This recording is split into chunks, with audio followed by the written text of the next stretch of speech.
নমস্কার। বিশ্বকবি রবীন্দ্রনাথ ঠাকুরের লেখা কবিতা যাত্রা কণ্ঠে আমি সুকুমার গড়াই।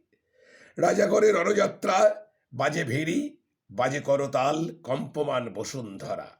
মন্ত্রী ফেলি ষড়যন্ত্র জাল, রাজ্যে রাজ্যে বাধাই জটিল গ্রন্থি। বাণিজ্যের স্রোত ধরণী বেষ্টন করে জোয়ার ভাটাই।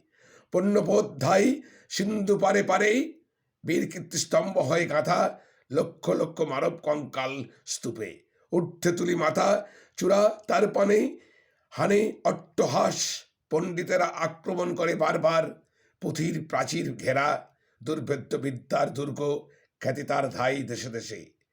হেতে গ্রাম প্রান্তেই নদী বহি চলে, প্রান্তরের শেষেই ক্লান্ত স্রোতে। তরিখানি তুলে লয়ে নববধূ তীরে, চলে দূর পল্লী পানে, সূর্য অস্ত যায়। তীরে তীরে স্তব্ধ মাঠ, দুরু দুরু বালিকার হিয়া। অন্ধকারে ধীরে ধীরে সন্ধ্যা তারা দেখা দেয় দিগন্তের ধারে। নমস্কার, সবাই ভালো থাকবেন, সুস্থ থাকবেন।